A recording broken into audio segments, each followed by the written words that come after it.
अब एक बार आपने डिफरेंशिएट कर दिया आपको इसको, ठीक है, तो अब बस निगेटिव और पॉजिटिव की बात कीजिए कि कहाँ पे निगेटिव है कहाँ पे पॉजिटिव है।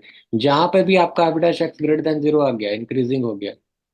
जहां पे भी आपका, अब ये नहीं कि किस, ये मेरा साइन एक्स फंक्शन मेरा इंक्रीज कर रहा है कि डिक्रीज कर रहा है, इमेटीरियल है। अब आपने इस पे जब आ गए हो आप, तो आप बस इसी की बात करोगे कि आपका क्या, अगर लेस देन जीरो है तो डिक्रीजिंग है, खत्म, ये बस यही बात है।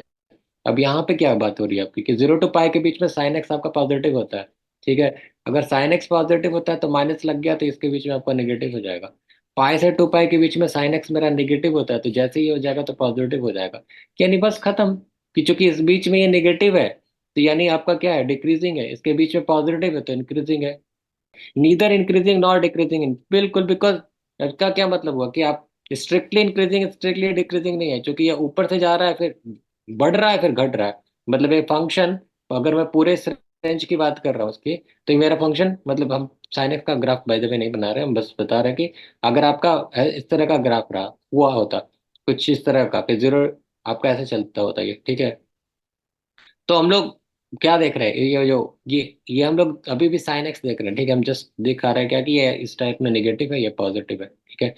तो इसका मतलब क्या हुआ कि आपका जो इस वाले साइड में क्या हुआ कि आपका ये वाला जो ये फंक्शन, ये यहाँ पे ऐसे देख के तो नहीं समझ में आ रहा ना कि ये निकली, क्योंकि आप क्या देख रहे हो, आप इस माइनस साइन एक्स का ग्राफ देख रहे हो। माइनस साइन एक्स के ग्राफ को देख के आप लोग इंटरप्रेट करोगे कभी भी तो गलत आओगे कि ये आपका फंक्शन इंक्रीज कर रहा है डिक्रीज। आपको अगर देख के ग्राफ को इंटरप्रेट करना है तो ओरिजिनल फंक्शन में जाना पड़ता है, यानी आपको जीरो टू पाई के बीच में क्या होने वाला है, और पाई टू, तो यानी आपका ये फंक्शन ऐसे करके नीचे आता है, यानी यहाँ तक ऐसे आता है, फिर ऐसे करके, तो ये दिख रहा होगा यहाँ तक क्या होता है, ये वाला कॉस का जो फंक्शन है ये हमेशा नीचे नीचे गिर रहा है, तो यानी आपको डिक्रीज कर रहा था जीरो टू पाई के बीच में। और जैसे ही पाई से टू पाई के बीच में वो इंक्रीज कर रहा था, यानी हुआ क्या कि neither increasing not decreasing, because ये पूरे इंटरवल में आप कह नहीं सकते हो कि हो, मतलब एक बार ये इंक्रीज कर रहा है एक बार ये डिक्रीज कर रहा है, सॉरी डिक्रीज कर रहा है इंक्रीज कर रहा है। यानी इसका मतलब हो गया कि नीदर इंक्रीजिंग नॉट डिक्रीजिंग।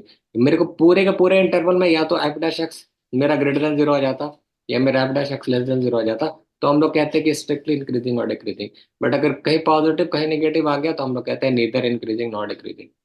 ये तो अभी भी क्या हम समझाने की कोशिश कर रहे हैं कि जब भी आप लोग इंटरप्रेट कीजिए, तो जब आपने डिफरेंशिएट कर दिया तो उस वाले ग्राफ को देख के कभी भी इंटरप्रेट नहीं करना है कि वो मेरा फंक्शन इंक्रीजिंग है कि डिक्रीजिंग है। अगर यहाँ पे करेंगे तो ऑफकोर्स आपको समझ में नहीं आएगा, गलत लगेगा, क्योंकि यहाँ पे जीरो टू पाई के बीच में क्या हो रहा है, zero to pi by two के बीच में भी डिक्रीज कर रहा है, उसके बाद इंक्रीज करने लग रहा है। यानी ये फंक्शन तो हम इसको देख के हम लोग नहीं देखते, यहाँ पे बस ये देखते हैं क्या निगेटिव है कि पॉजिटिव है। अगर निगेटिव है तो जो ही मेरा ओरिजिनल फंक्शन दिख भी रहा है कि अगर निगेटिव रहा तो मेरा ओरिजिनल फंक्शन क्या हो रहा था, डिक्रीज कर रहा था। और जैसे ही ये मेरा पॉजिटिव हुआ, जैसे ही मेरा इसका डिफरेंशिएशन पॉजिटिव हुआ, तो ये मेरा फंक्शन इंक्रीज करने लगा। तो पहले दो पार्ट तो समझ में आ गए, तीसरे पार्ट में क्या है कि पूरे इंटरवल में मेरा फंक्शन डिक्रीज तो भी कर रहा है इंक्रीज भी कर रहा है, इसलिए हम लोग कहेंगे कि नीदर इंक्रीजिंग नॉट डिक्रीजिंग।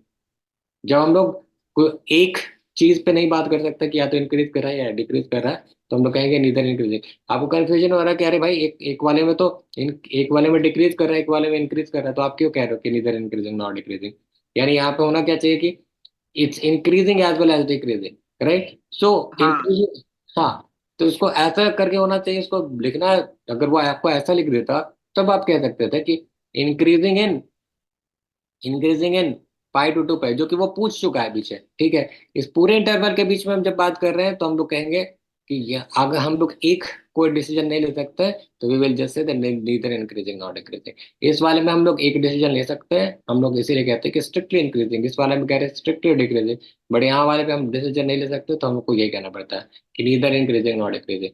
यानी जिस वाले फंक्शन का आप neither monotonically increasing not decreasing, उसका ही आपको मैक्सिमा और मिनिमा मिलता है। Otherwise the function which is always increasing और ऑलवेज डिक्रीजिंग, उसका आपको मतलब एक ही साइड मिलेगा, दूसरा साइड नहीं मिलेगा, ठीक है। कई बार बता चुका कि हम लोग हमेशा कंफ्यूजन इस बात पे हो जाती है कि हम लोग चले जाते हैं डिफरेंशिएशन जो निकाला है उस पर और फिर चेक करने लगते हैं कि अच्छा यहाँ से बढ़ रहा है, नहीं, खत्म हो गई है वो बात, यहाँ पे आपकी बात खत्म हो चुकी है। आपको बस चेक करना है कि आपका जो डेरिवेटिव है वो क्या हो रहा है, क्योंकि यहाँ पे हम क्या देखते हैं, इसका जो डेरिवेटिव फंक्शन होगा, मतलब बेसिकली जो टेंजेंट होगा, वो हमेशा उसका स्लोप नेगेटिव होगा डिक्रीजिंग फंक्शन का। इस वाले का हमेशा स्लोप पॉजिटिव होगा इंक्रीजिंग फंक्शन का। तो इसीलिए हम लोग बस उसका डेरिवेटिव चेक करता है।